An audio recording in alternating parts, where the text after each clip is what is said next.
MIM party ने पूरे महाराष्ट्र के अंदर 44 सीटें लड़ाई थी और हम 2 सीटों के ऊपर हमें जीत मिली है। हमारी उम्मीद थी कि कम से कम हम 5 से 6 सीट हम जीतेंगे। कुछ सीटों के ऊपर हम जो हारे हैं वो बहुत ही कम मार्जिन से हम हारे हैं। 70-80 हजार वोट लेने के बावजूद भी हम 2000-3000 वोटों से हारे हैं।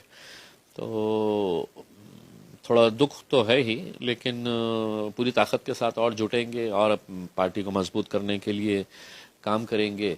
मैं तमाम मजलिस के वर्कर्स का शुक्रिया अदा करता हूं जिन्होंने पिछले कई दिनों से बहुत मेहनत की शिद्दत के साथ, और उन्हें भी बड़ी उम्मीदें थी।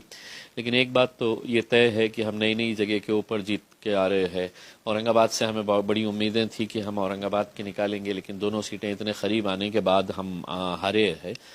लेकिन ये हार को हम अपने पीछे छोड़ेंगे और ताकत के साथ आगे बढ़ेंगे और मजलिस को आगे ले जाएंगे। देखिए, जब एनालिसिस किया जाएगा तो इस बात का अंदाज़ा लगा सकते हैं आप कि मजलिस को हराने के लिए तमाम राजनीतिक पार्टियां पूरी साठगांठ कर ली थी।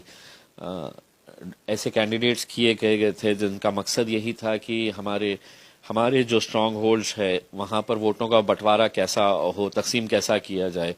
विशेषकर औरंगाबाद सेंट्रल की वो सीट जहाँ पर मैं जीता था 2014 के अंदर, वहाँ पे इस तरह का एक षड्यंत्र रचा गया था कि सेना जीत जाए चलेगा, लेकिन एमआईएम ने नहीं जीतना चाहिए। भरपूर पैसे का इस्तेमाल किया गया था, पैसे का बंटवारा किया गया था।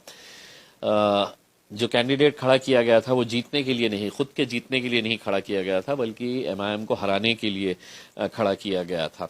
अब हमारा यही लोगों से कहना है कि ऐसे लोगों को पहचानो, समझो कि कौन लोग हैं जो हमारी क़यादत को ख़त्म करना चाह रहे हैं, जो नहीं चाहते हैं कि हमारी क़यादत उभरे, और उसके लिए हर हथकंडा वो अपना रहे हैं। पैसों में अपने आप को बेच रहे हैं और साथ ही साथ कौम का भी सौदा कर रहे हैं। तो ये बड़े अफसोस की बात है। लेकिन अब मेरे हिसाब से लोगों की आंखें खुलेगी और लोगों को समझ में आएगा कि